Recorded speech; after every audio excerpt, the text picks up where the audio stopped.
नमस्कार शेतकरी बांधव, पाठीमागे तुम्ही जे शेवंती पीक पाहताय तर अर्थात आपली मेघना ऑरेंज आहे. तर मेघना ऑरेंजला या ठिकाणी कुठेतरी करप्याचा प्रादुर्भाव जाणवत असतो. करप्याच्या प्रादुर्भावासाठी आपल्याला महत्त्वाची फवारणी कोणती असेल ती घेणं गरजेचं आहे. त्याचबरोबर आळई असेल, फुलांना शायनिंग चकाकी येणं गरजेचं आहे. त्यासाठी महत्त्वाचा स्प्रे आहे कोणता असेल तर निश्चितच पहिलं काम असेल आपल्या चॅनलला फॉलो करा, व्हिडिओला लाईक करा, शेअर करा, आपल्या शेतकरी बांधवांना पाठवा.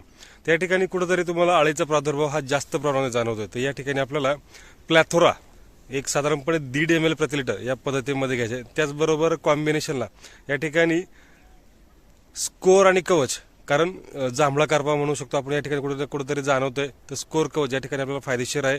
स्कोर साधारणपणे अर्धा ml, कवच 1 ते 1.5 ग्रामने या ठिकाणी आपल्याला घ्यायचे. त्याचबरोबर शायनिंग चकाकी गेली पाहिजे तर या ठिकाणी आपल्याला कॅल्शियम बोरॉन ते आपल्याला या ठिकाणी स्प्रेमध्ये घ्यायचे.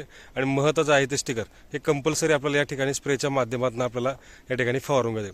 याच्यात चांगल्या पद्धतीने त्याचे आपल्याला रिझल्ट खूप सुंदर आणि चांगल्या पद्धतीने मिळणार आहे. तर पुन्हा एकदा या ठिकाणी कॉम्बिनेशन सांगतो. प्लॅथोरा 1.5 ml, स्कोर कवच आहे आणि कॅल्शियम बोरॉन, आणि महत्त्वाचं आहे ते स्टिकर. चांगल्या पद्धतीमध्ये याचे स्प्रे करायचं आहे आणि चांगल्या पद्धतीमध्ये स्प्रे करून या ठिकाणी आपल्याला रिझल्ट सुद्धा खूप सुंदर आणि चांगल्या पद्धतीने मिळणार आहे. जर येणार तुमचा करपा असेल त्याच्यावर करप्यावरती आपल्याला स्कोर कवच या ठिकाणी फायदेशीर आहे. आळीसाठी प्लॅथोरा काम करणार आहे आणि शायनिंग चकाकीसाठी सुद्धा आपल्याला या ठिकाणी कॅल्शियम बोरॉन फायदेशीर आहे. जरी आपल्याला वाटलं तर या ठिकाणी फ्लावरिंग वाढली पाहिजे तर निश्चितच या ठिकाणी कॉम्बिनेशनमध्ये तुम्ही फंटॅक प्लस, म्हणजे फुलांची संख्या अजून वाढणार आहे तर फंटॅक प्लस सुद्धा या ठिकाणी आपण वापरू शकतो.